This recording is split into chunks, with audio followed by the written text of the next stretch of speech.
Thanks, Fritz. Well, before we begin, first of all, thanks for everybody for showing up for this. I hope it's going to be fun, at least for you. But I want to thank several people because several people, especially for the exhibit downstairs, which took a lot of work. And so it's going to take, bear with me, then I'm going to read this. I want to make sure that I get everybody. First of all, I want to thank the students who worked really very, very hard on it. I think it was a bit more than they had expected. I don't know. Amy McDonald, who's in charge of all the exhibits, she did a great job this year. Corey Olson, who did a really extraordinary job leading and completing the carpentry. Very nicely done. Nevin Bloom. Nevin oversaw all the installation of the transparency sheets. Those transparency sheets were the actual ones that I brought back from Rome. And anyway, Nevin oversaw that. In addition to everything else, he worked on several things.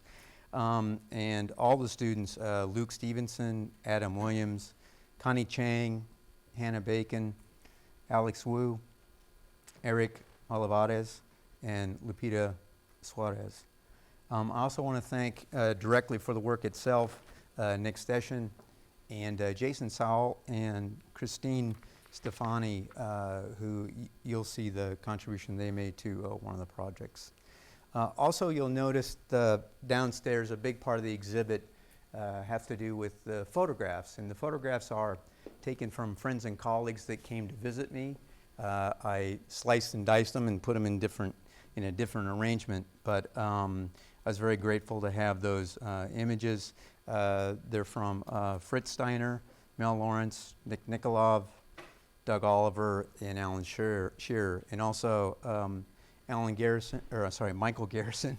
I want to thank, is Michael in here? I don't know if you made it, for showing me the first couple days in Rome. Also, really want to thank Igor. I think I had the most fun doing this exhibit. I've done a couple before, but Igor made it so much easier with his support, and thanks to the events committee. Special thanks to Fritz for two things. One is that with regard to the exhibit and the lecture, he's very keen on this happening. He said he was influenced by an exhibit that was at his school, and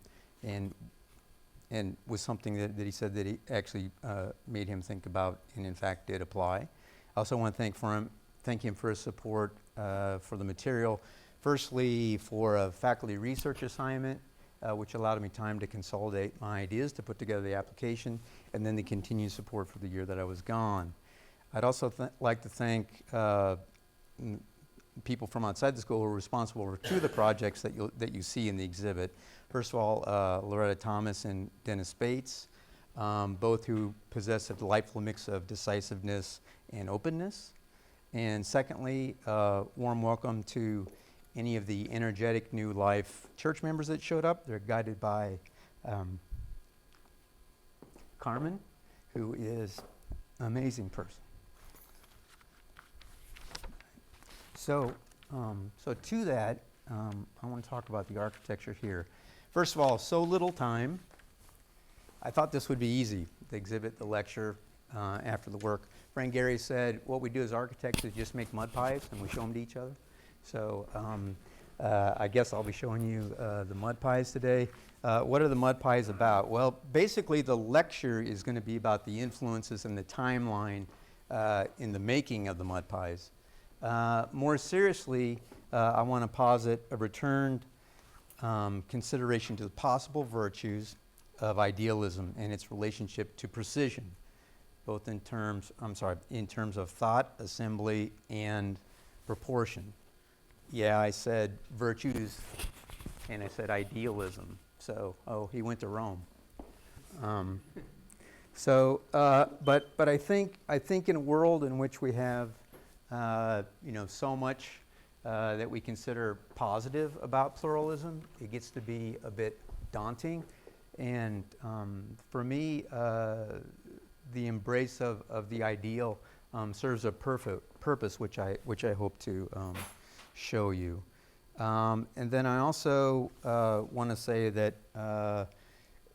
basically I'm going to be very briefly looking at the influences. First, Rome itself, which is, of course, is daunting. Michael Graves, Frank Gehry, and the person that binds them together, Corbusier. And as of late, I've been looking a lot at Richard Serra. First of all, this first image here is, as many of the images are downstairs, is taken in this is from Mel Lawrence. Thanks, Mel.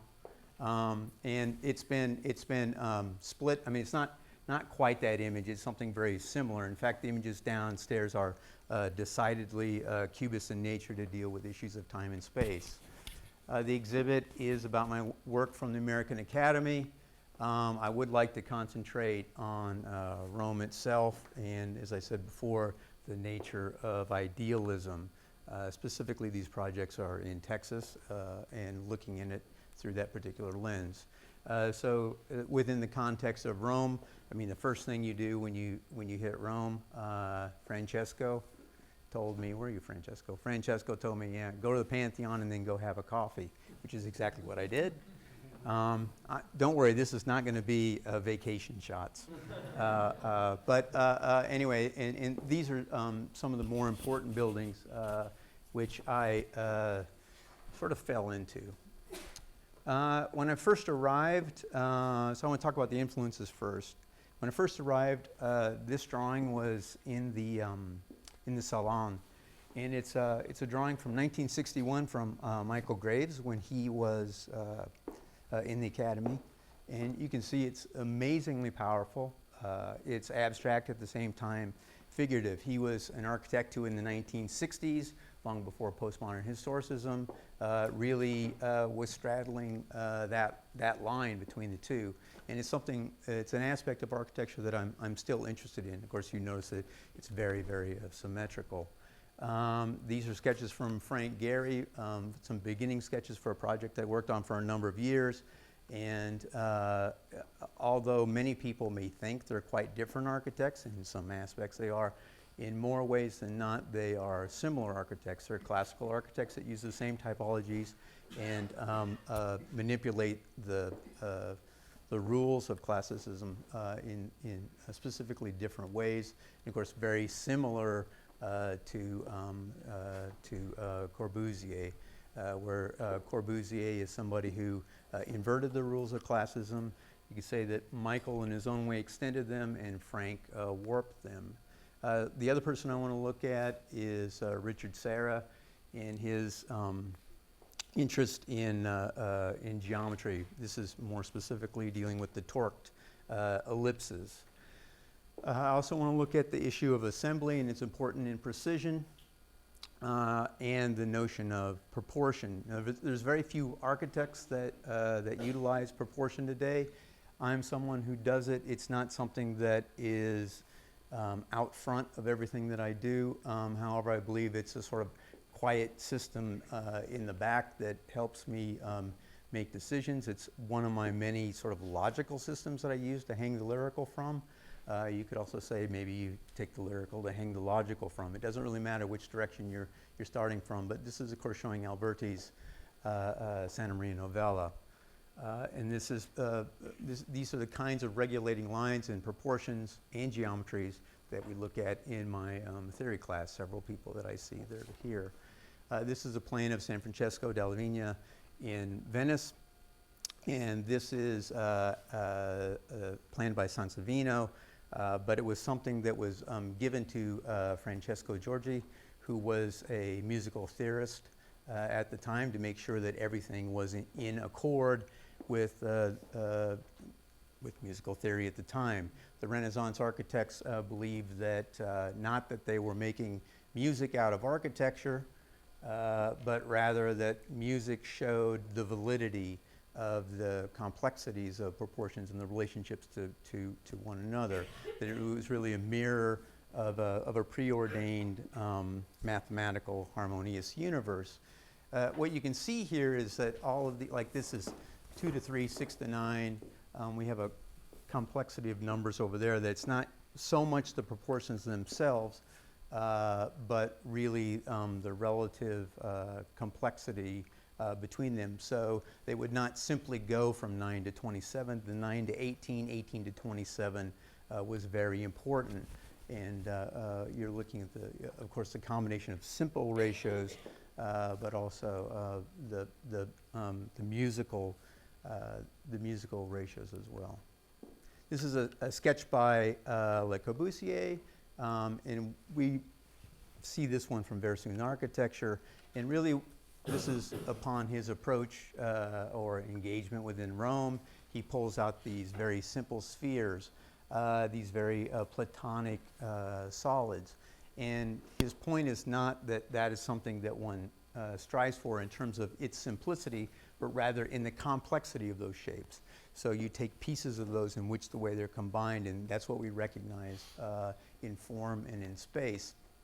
He also used regulating lines. Proportion went away, slowly started to erode in the 1600s, and by the 1800s, pretty much gone. Corbusier picks it up again as he's synthesizing traditional architecture with modern architecture, which separates him from the orthodox modernists. And so we know his regulating lines here, and of course its relationship to the module, or sorry, the modular. Where the system he claims comes from is from a series of right angles. He was looking at a postcard, and he overlaid the other postcards and found the proportioning systems that exist here on Kepling Hill. And what he claimed was the power of the right angle that would set off these efflorescences of the ratios. And so then he starts with two squares. This is dealing with a sort of conceptual precision. He starts with two squares, and then he says there's a third square that's floating somewhere in between. And at some magical point, it stops. And that's determined, he says, by the right angle. And that then sets off a whole efflorescence of golden sections. And these are the values associated with it. Now, of course, the problem is that's not 90 degrees, as he says it is. Corb did exaggerate every now and then. So you got 89, 59, 1. Now he says, well, look, the error, if you go that way, is only less than 0.5%, so close enough is what he says. But the reality is that if you go by the length, in fact, the only place it can exist is in the center, then it's off by 12%. But regardless of the numbers, that's an example of where the conceptual clarity is important, regardless of the accuracy of the numbers themselves.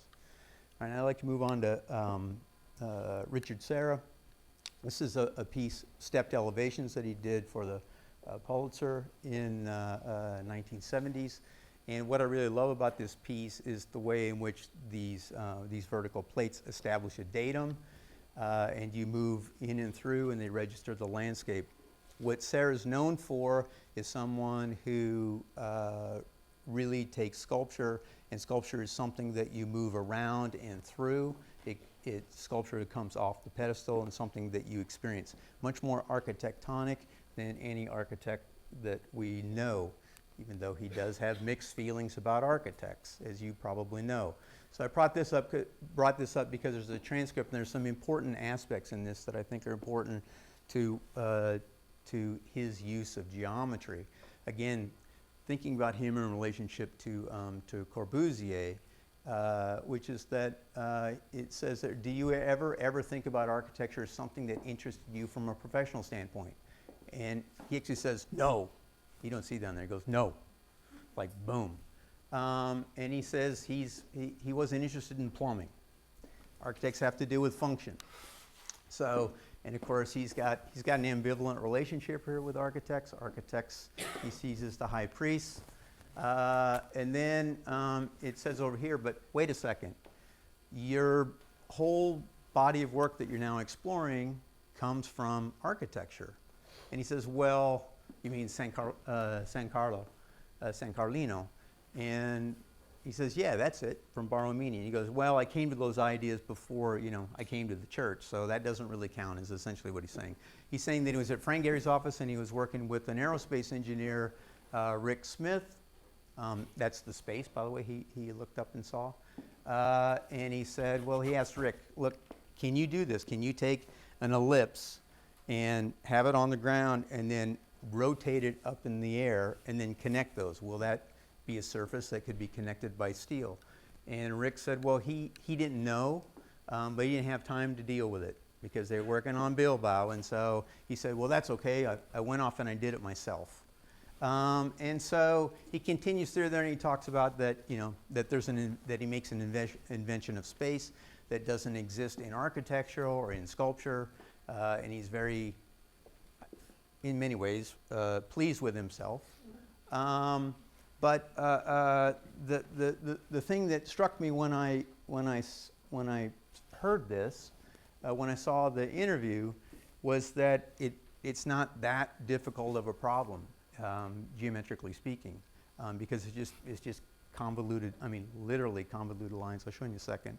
So this is showing an ellipse here, and then it's just brought up and then rotated there, and so then he just wrapped lead around that, and that's of course the first. And that's the best image I could get of it. That was the first torqued ellipse called Joe. So let me just explain to you what translation is. So translation is if I have a curve that's in plan, and then I take that's the same plane, I'm just looking at it on the oblique, and it is translated vertically. You can extend that. That's what's called translation, and that's something that he does again and again and again. In his shapes. We can see here that we have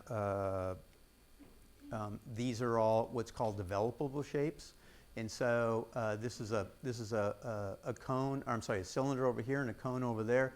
They're sliced. We can see here that even though that's circular in plan, when you cut it at an angle, you're going to get an ellipse in this case, and those are of course objects that he's looking at here. This is out of Wellman, which is a well-known. I'm sorry, sorry, that was Wellman.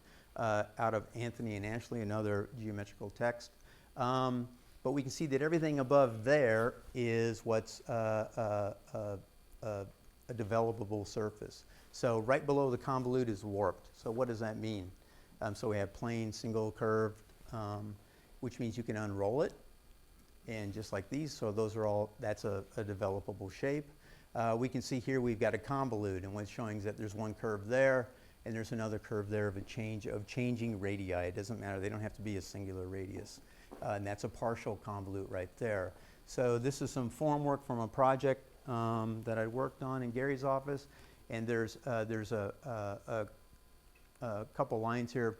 There's a slightly straight piece that's on this side, and then a curved piece over here. So this one is showing, so that's going straight to curve. This is where you got a curve going one direction here, and then it's switching going the other directions. This is a method that I established when I was there. This is prior to the development, prior to the use of the computer. And so then we graphed it in plan and used a vertical measuring. This is a project that I worked on just to show you the interest that I had before Rome. This is a project I did for the Omaha tribe. Can't see these very well, but it's basically intersection of geometries that are based on a quadratic. These are the analytical drawings, which are showing that's looking at partial cylinders, partial cones, etc. These are showing true length and true shape. If you take all these and cut them out, a piece of paper, they get folded together, that becomes those shapes. That's within the museum itself. And then this is all, if I look at one simple piece just to show you, this is basically a translation of the ideas from the Renaissance, only I'm using numbers that are associated with the Omaha. So every time I would go through and read something, I would write down that number and see where there was a grouping of numbers, and therefore if there were a number of stories and songs and that kind of thing, they would be deemed sacred. There's also, of course, stories in which they're rightfully called out as sacred. So 4 is a very sacred number. The cardinal axes are very sacred. We started with a 24-foot radius, which is divisible by 4. And there's a point of intersection at that plane. Here's an example of that. This is a 41-foot radius, 41 foot, not divisible by 4. That's one of those things that Palladio talks about. Sometimes you just break the rule. I mean, you try to solve it, you try to solve it, you try to solve it, it doesn't work. That works in the sense that the other rule that it does fit is that if I unroll that curve, it's actually to the nearest foot. I mean, it's right, it's precise in terms of its arc length. I start a slope at 4 to 1, again, magical number. Slice it this way. There's an extrusion or translation that occurs this way. And then there's another slice that occurs here at 4 to 1. That elevation is at 32 divisible by 4.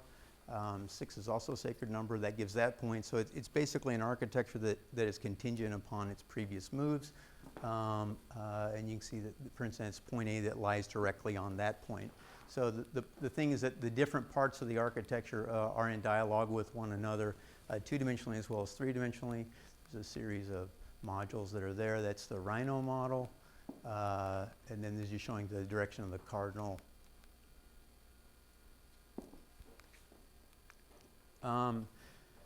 This is then looking at San Carlino and the development of San Carlino. And you can see here that you can start off with an ellipse this way, rotate it that way.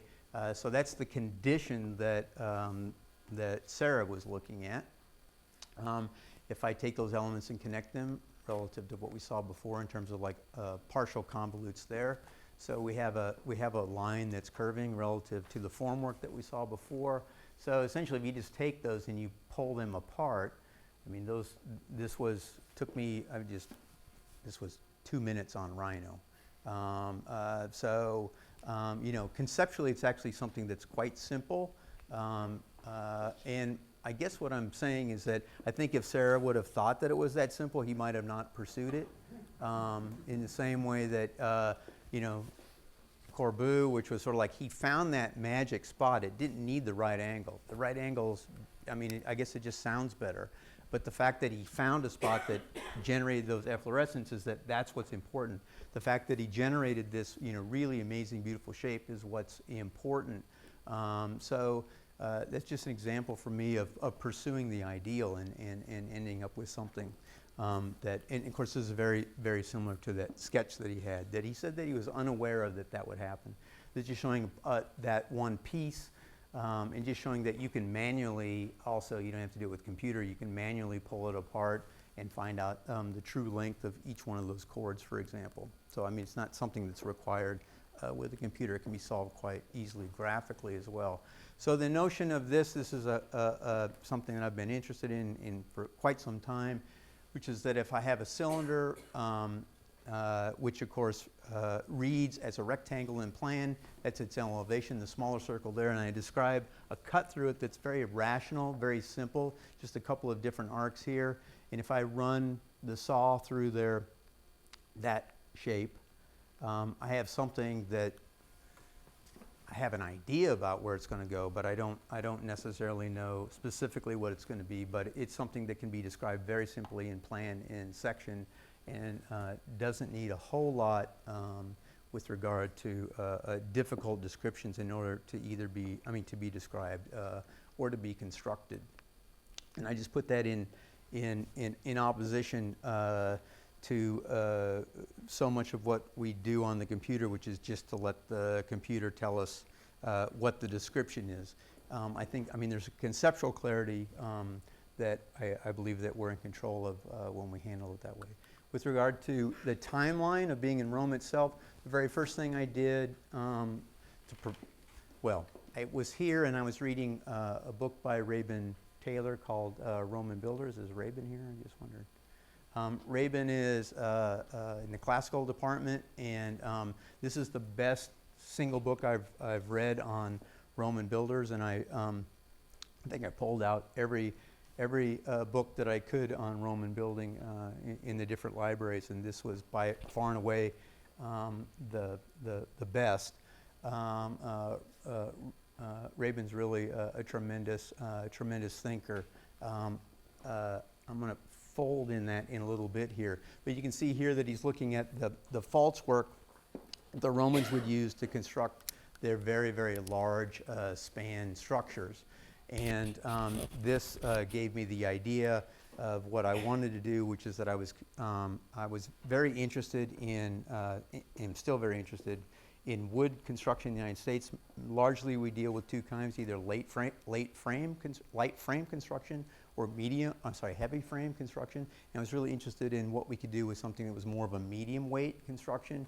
And so the one thing we know is that the Romans did invent the truss. However, there's very little drawings, almost nothing, and very little in terms of any the actual evidence of how they constructed the trusses and what their configurations were. What we have is just what was left from them. The best example is actually on Trajan's column, and you can see here that this is a bridge that was constructed during the Dacian Wars, and you can see here as we blow this up that yes, it's carved into the stone. Supposedly, it was directly overseen by the architect. However, there is a problem here from a straight up engineering post-Newtonian approach. You're loading an arch right into that one beam. It really kind of wants to bend it, not the way it wants to go. And so then this is just some notes that I have on the analysis of that, later corrected by people like Choisy, different archaeologists and different people reconstructing this particular structure, even though there was a more, let's just say, corrected version, used versions that really were somewhat problematic. I say somewhat problematic because as I came to find out, it ended up being the reversal for me. I became much more interested in the development of a moment within the wood structures. This is an example of a reconstruction of course, the famous arches in France. And the idea was that, I was going to take the Baths of Carthage. I'll explain why that didn't happen, in line with Fritz said, yeah, you put a proposal and then you end up doing something else. I'll explain how and why that happened. But the Baths of Carthage, in which there's all these complex shapes, and so I thought there would be a lot of places for intersection. Therefore, I would do a plausible yet fictional account, much like Piranesi, to look at the possibilities of wood construction. Okay, so let's look at the American Academy itself. This was my studio. There's amazing. They're all amazing studios. Most of them, or at least a great many of them, have a view of the city. If Abenati's in here, Abenati's studio had an amazing view of the city. Mine was basically almost 30 by 30 by 38 feet high. It was a tremendous space, daunting in terms of what do you do in that space. Second of all, as you can see, I'm looking out because I can't look out. Everyone else is looking at Rome. Mine was like, no, you've got work to do, and you've got to fill up that space. So as I said before, I took Francesco's advice. The first thing I did was go to the Pantheon. We can't talk about the Pantheon. It's just too much to talk about. On the very next day, actually, there was a tour along the Aurelian Wall, which is 22 kilometers, a walking tour with a guide who's been living in Rome for quite some time, who's from Belgium, very sprite guy. I think he's like 70 and just goes like the wind. And anyway, you follow the whole Aurelian Wall. It was fantastic. As you see, I mean, there's different monuments that are essentially embedded within the wall. And I came across, or I had remembered this drawing actually from Robin Evans' book, which of course is an ideal wall, but again, it allows you to understand the construction of Rome and the organization of Rome in a very sort of simple fashion to understand how it's subdivided. On the first day, I went to the artistic director and said, okay, I'm going to do some wood models. I need wood, and where's your shop? I understand there's a shop. And he said, there's no shop. And I said, there's a maintenance shop. He says, no, there's not. To his credit, he contacted me later today and said, okay, there's a maintenance shop. But you can't take tools out of it. Maybe we could get you in there. It was about 300 feet away from my studio. He said, I have found a place for you, though. I found a wood shop for you 2 miles away down in Roma Tre. I said, look, I got to have the equipment in the studio. And he said, why? You're an architect. All architects do is draw. So it was like, wow, okay. So I had to order power equipment. So I ordered saw, vacuum, sander, a bunch of other equipment. And while I was waiting for it, I still had Rome to look at. More on that in a second. So this is, of course, the most ideal of all ideal buildings. And of course, the fact that the Pantheon itself has more than one mistake in it gave plenty of room for Renaissance architects to perfect their craft. And what we have, of course, is we've got that center drum, and then we have the podium.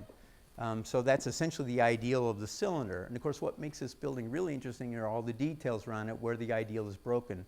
So here I have the base molding that runs around here, and I have a top molding around here.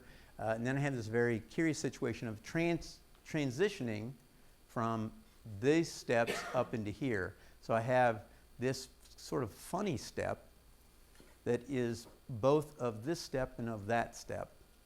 And so then that one is wholly within the cut and makes it, and of course makes sense because it's through the slice, through the void. You can imagine that there's this podium that continues and this thing is pushed down through it. And of course then we see that the detail there, and of course the other thing we see is the very sort of interesting alignments that happen and misalignments. So I get a phone call from Raven, actually not a phone call, email from Raven, and says, guess what, I'm going to be in Rome for a month, 5 weeks, and I'm staying at the Academy. So I reread this book. And it was great because I got to spend a lot of time going around Rome with him and talking about Roman construction while I'm waiting for the wood to show up. I don't know if you know this structure or not. This is Leonardo da Vinci's bridge. It's what's called a reciprocal frame. It's basically you can take a whole bunch of pieces of wood and stack them one on top of another without fasteners. And it is a way that's other than a truss that you can do a span longer than the piece of wood itself. A piece of wood, the name beam is an old English word for tree. Essentially the spans were limited by however big the trees were. So this is one technique that could span a greater distance. And there's around Rome there's a number of places that have Da Vinci models, cheesy Da Vinci models that are put together, but at least you get to see the things 3D. And so I was very excited about the use of the reciprocal frame. Of course, the reciprocal frame is operating quite differently than what I talked about before with a typical truss. You load it at the panel points. There's no moment within the components themselves. There's only tension and compression. This, of course, does the opposite, which is that it's exploiting the moment. So wood. So I gave somebody 200 euros and a bundle this big showed up. So I was like, wow, wood's going to be expensive too. So, and of course, it took a couple weeks for it to get there. Anyway, so it showed up, and while I was waiting for my equipment to show up, this is much later. There's a vacuum showed up.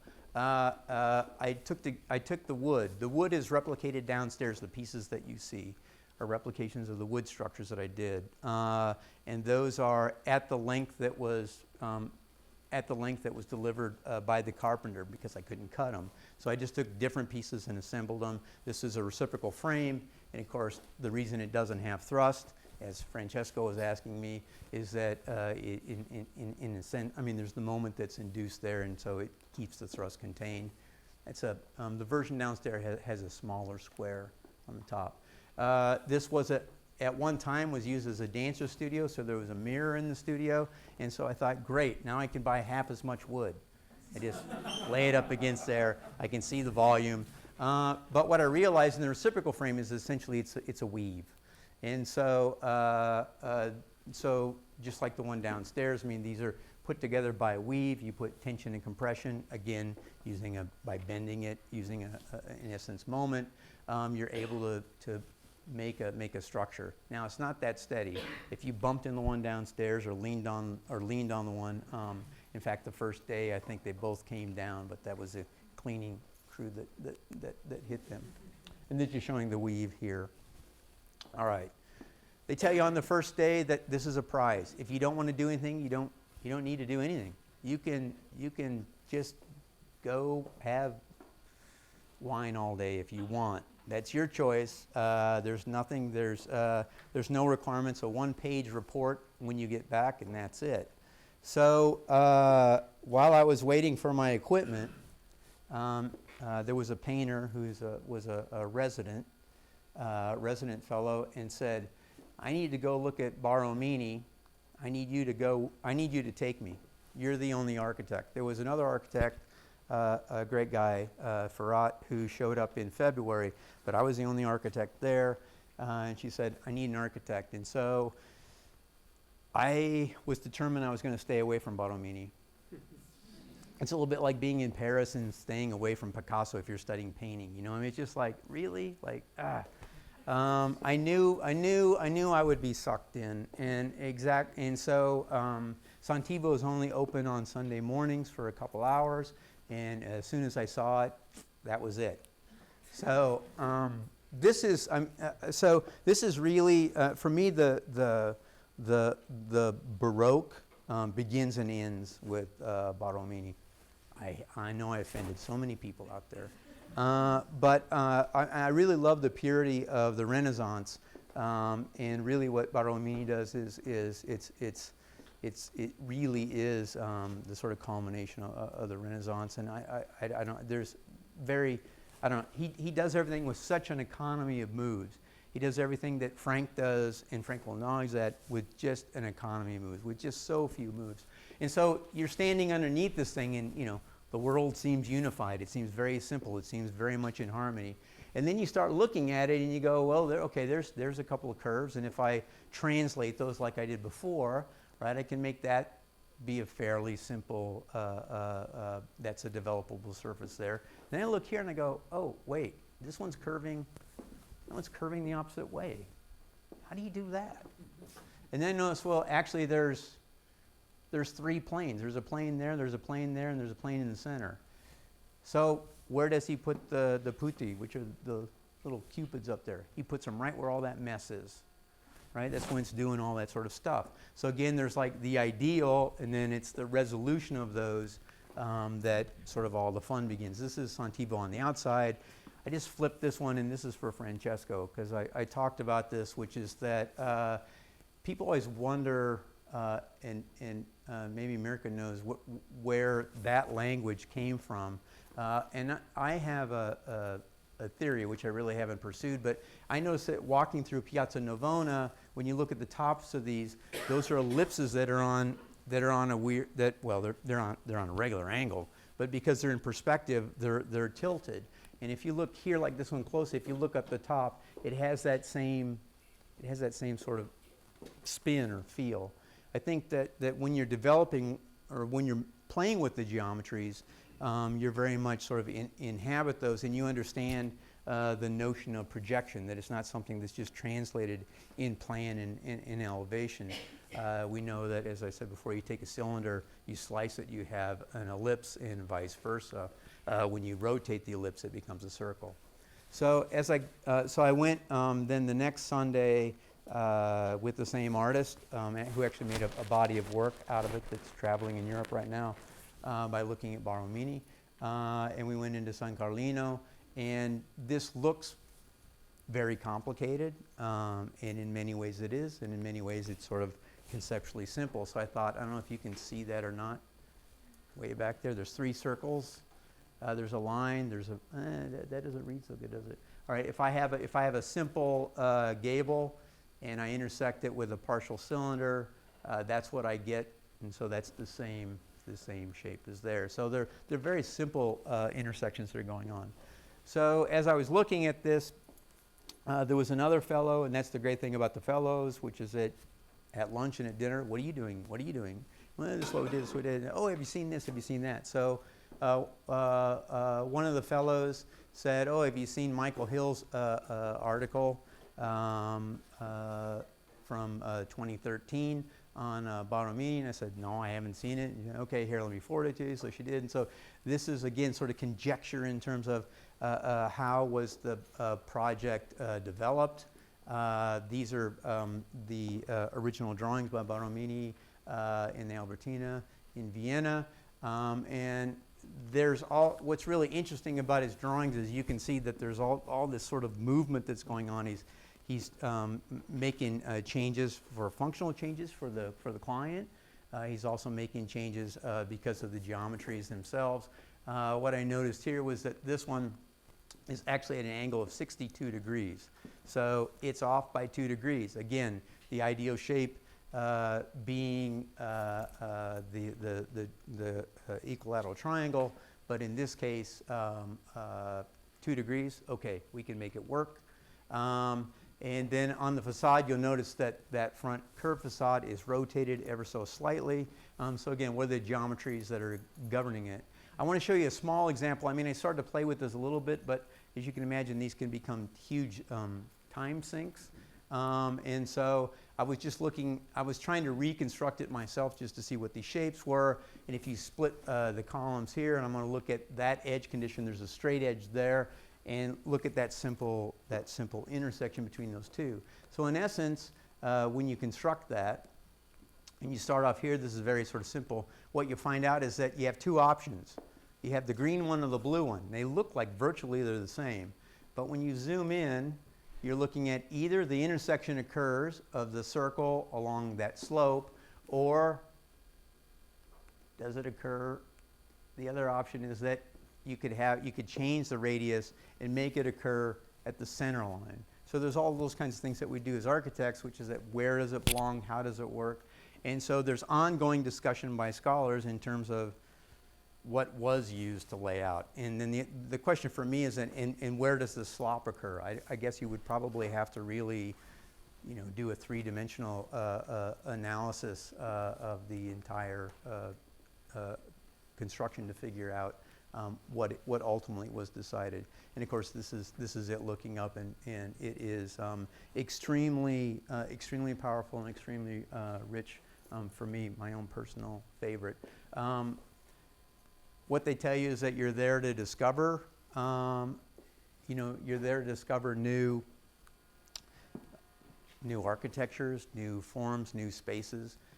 And I guess I knew this, but I didn't realize it until I was there, that the real value for me in being Rome was able to see something over and over and over again and become intimate with it. So this was, I've seen San Carlino at least 30 times, and that's really, for me, that's the value of being there. I want to now move into, the projects are downstairs to look at, but essentially two out of the, actually all three. This has to do with Texas in particular, not to mention the fact that my daughter's a Texan, I'm not. That you have the simple umbrella, which of course is the thing that gives you protection. It makes space. In this case, it's moving space. But it's really important in Texas, and these next three projects are very, very much aware of that. If you look at the basic typologies of the various houses in Texas, and sometimes we take the material and just put it where it needs to be. So again, this is something where we take the ideal is broken, but we still register the ideal behind it. This is a property out between Fredericksburg and Mason. I mentioned Loretta before. I think Loretta maybe is in there, she is. And Dennis, I mentioned them before. So they have a site out here, and this particular site that we picked has a view of House Mountain in the distance. This was an image that I presented to them early on, and something that they got quite quickly. And so we were looking for something that was very, that registered the landscape very simply, and also had a connection between inside and outside, both in terms of an extensive view in this case, and also with the development of a courtyard. I was looking the previous summer at Corbu's house for his mother. Very, very small house, 600 square feet, but very, very efficient. This is the house of the tragic poet in Pompeii that I visited, and you look at the, I mean, you're very much taken by the modulation of light and the procession that occurs. This is the courtyard outside. Very, very small spaces, but it's amazing how small those spaces could be and yet really activate the whole place. San Carlino, the courtyard that is part of the convent, is also the interior courtyard is quite powerful as well, and very, very small in scale. I just did this because I thought it was like, if you rotate it 90 degrees, it looks very Corbusian. I couldn't help myself. This is taken from the model, so you can see that the site is sloping. House Mountain is in that direction, sloping in a couple different directions. We came up with the idea that to make everything as economical as possible, as conceptually simple as possible, that you could do it with a triangle. Of course, a triangle has the problem of the vertices. So you can see here that in the plan, that what happens is that is where space opens up. The idea here is that when you leave, you can close all the sliding doors, and or if you don't want wind blowing through there, you can close it up. What I want to show you here is that there's one extruded shape that intersects at the same angle, which means that the details are pretty limited in number. But there is the issue here. You can see what's going on in the inside. Is that there's some geometries that are at work. That again, it seems to be a very simple triangle, but in fact, because the boxes underneath vary in width, they're centered underneath the space. But so therefore, there's a resultant triangle that's quite different, and the overlaps are quite different. I'm sorry that you can't see the red circles that are popping up. But so that's an orthographic view, just to show you that part of one triangle is slipping underneath the other. You can see here that in the center, that's the resolution of those. That'd be something that would be a fountain, and actually those slippages that occur actually, as one translates relative to the other, it is along the cardinal axes, the north-south. You can see that it's at a slight angle there. This is the sections shown through there, and the idea was that there's variety with the simple pop-ups. You should start to recognize this now from the exhibit that's downstairs. But like Richard Serra, there's a continuous ridge line that registers the landscape as it flows through. So the upper part of the hill, as you have, it's a slight slope, but the upper part is where the bedrooms are located, so those have a lower ceiling, and then the ceiling increases as you go to the living room, dining room area. But you can see where the sections are just essentially very much related to one another, the different pieces of the building. This is showing the framing, which is also on a modulated grid, and the proportions that I talked about before also apply to this structure. You can see the wood construction here. The idea is that those are set up on a straightforward 24 inches on center pieces of it. And this is the project that we sort of rotate around it. It's outdoor porch with a outside with outdoor fireplace. You see the alignment of windows, give you views out, distant views throughout the house. This is the parking garage here, and that's the front door from there. And this is, I'll just pull this off in a second. So that's the interior courtyard. Very, very small but comfortable courtyard. Okay, just a few more minutes here. So this is another Borromini.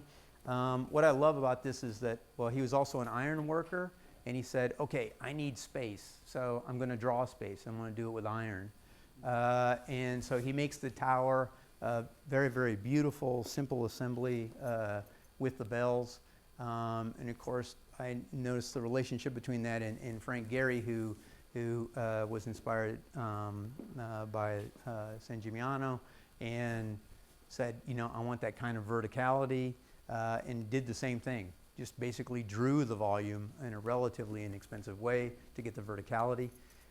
This is a second project that's Carmen's project that is just north of Dripping Springs, a little bit over a mile to the north. There's a large building here. I guess we call it Silver Whale or something like that. It's there. There's a classroom over here. This is now developed with houses all around it. It is an outdoor, largely an outdoor covered worship space, 16,000 square feet with 4,000 square foot conditioned. Going back to my theory class on the Renaissance, looking at, of course, what the plan would be. We talked a lot about the cardinal directions, and so it does end up being actually a Greek cross on the outside, and on the inside with these moving walls, there's actually a Latin cross on the inside, but you can see its orientation there. You can get an idea of the houses around. This is a landscape plan that was put together by Jason Sowell and Christine Stefani, and they're in the process now. This is showing the tree removal. They're in the process now of working very hard on the site, right, Carmen? This is showing, all right, so it had to be outdoor space that was conditioned as inexpensively as we could possibly get or think to get. And so then this is actually using big corrugated metal. And this is really very, very inexpensive material. This is a shop drawing that typically comes from one of many companies, although the sections tend to be quite similar. You've seen the drawings downstairs in terms of how large they are. This is about, I think, about 28 feet distance there. It's at 1 inch equals to a foot, the section. I wanted to be able to see that space. The other thing is I wanted to control on the printing. My Italian is terrible, probably worse than when I went over.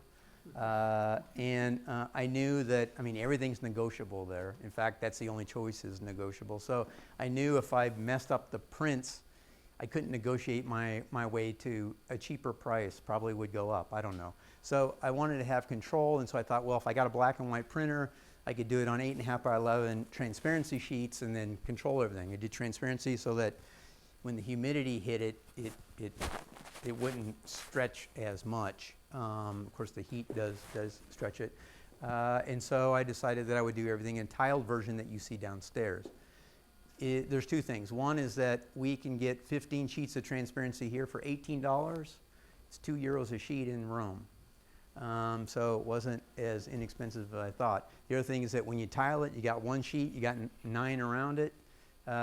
Boy, the alignment issues are unbelievably hectic. And one small hair at the bottom, by the time you get about this high up, you're off by, you know, like 1/8 of an inch. So it took quite a while to put those together, which is why I brought them back. They already had the holes in them. I talked to Fritz about doing an exhibit. So that's a reason why they are hung the way that they are. As just a simple method of assembly. But you can see the different scales that we're looking at here. The plan is these are actually sliding doors here and here, so you can seal off the whole outside area here to be able to control ventilation and control the sun. You start up here, you're above ground. When you get down to the main worship space here, your head is below the top of the wall, and so therefore the outside neighborhood is blocked out and only the sky is framed. This is just zooming in on some of the pieces here. This is the main central worship space. What I'm not showing you is that, like, the kinds of influences is after looking at the plan by Bramante and then of course followed by Michelangelo. There's those sort of beautiful diagonals that happen through there. And so then the structure that's put there that puts up these sort of flying trusses through there are on the diagonal as well to generate that cross reference no pun intended. This is just showing part of the Rhino model here. That's without the boxes in it. So the interior chapel is a box that sits here, and there's 4 little boxes underneath. This is without the larger roof. This is just it with all of the sliding doors closed, again, without the boxes in it. The structure is something that I really would like to talk about. Don't have a whole lot of time to talk about. That's fine. You can go look at the drawings. What I've done is that they have something very much that's in line with the reciprocal frames, and that there's an exploitation of the moment. In that sense, we're looking at cantilevers. And so I'm trying to get as small of pieces as possible. Most all the structure here is by 3 by 3 angles that are paired, 2 by 3 angles, and the largest ones I believe are 3 by 5 angles. So very small angles that can be bolted together and put up in a Corbusian sense by 2 people. This is just a section through half of the building. And you can see these downstairs. And just last but maybe least, I was looking at smaller corrugations some time ago, a number of years ago, and thinking about how those could be assembled into a viable structure. And so this is showing the images downstairs as well. But this is for a fully adaptable house that can go either on a flat surface or on a slope surface up to 35 degrees. It is taking grain bin parts and reassembling them in a manner that's not intended. Obviously, those are vertical structures, and they've been reassembled to work horizontally.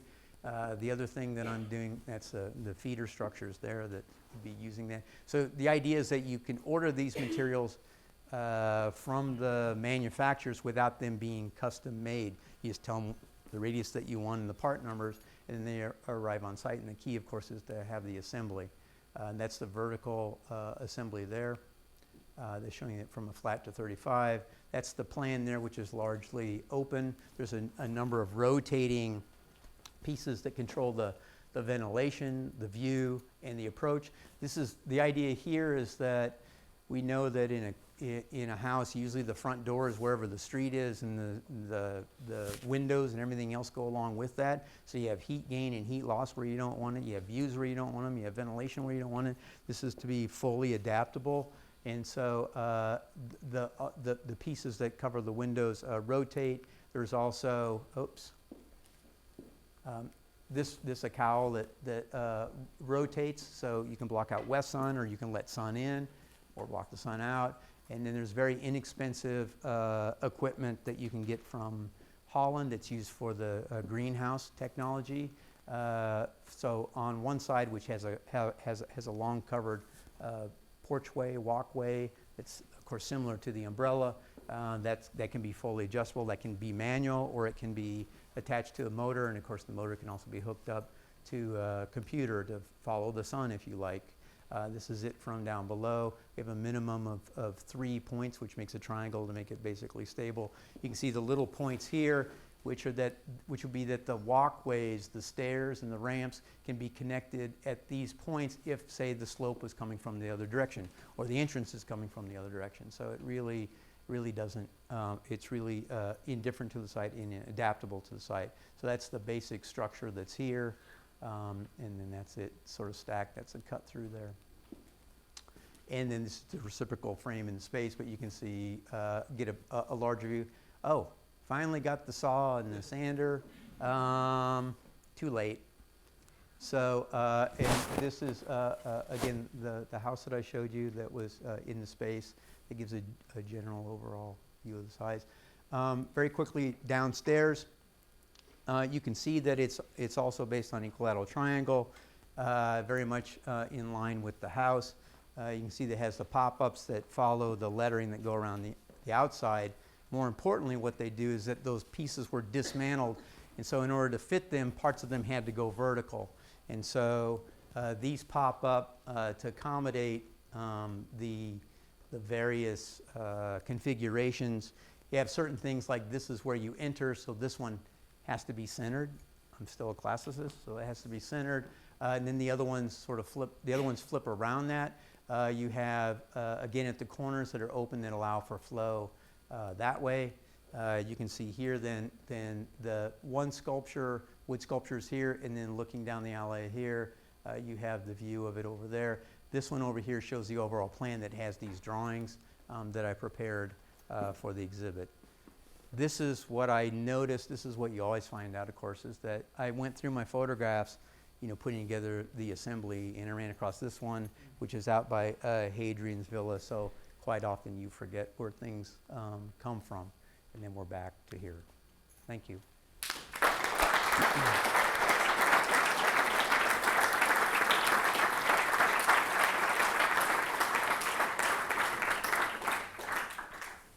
Questions? Yeah, Fritz. You mentioned several times the interaction with other disciplines at the academy, and some are the same disciplines we have here in the school, but many others are outside, are represented in the school.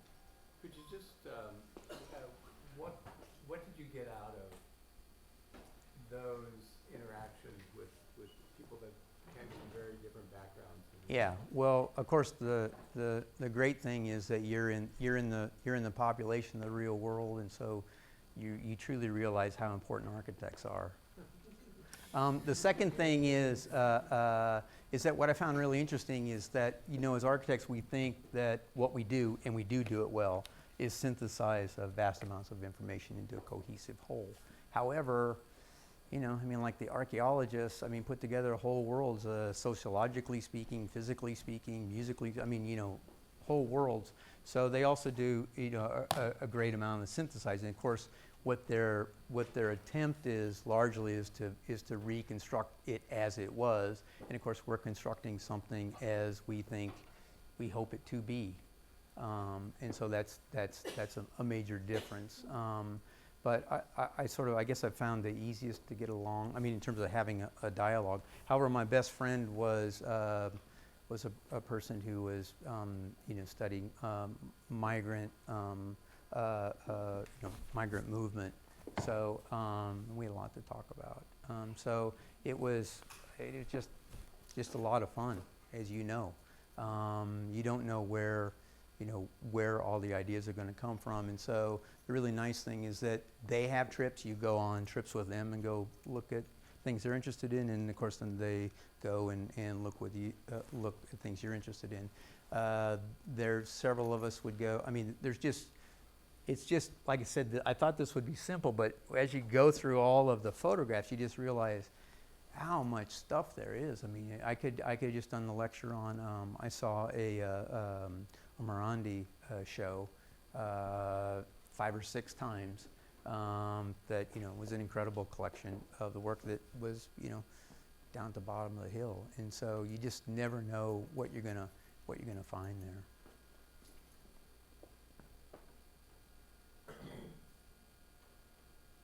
Okay, thank you.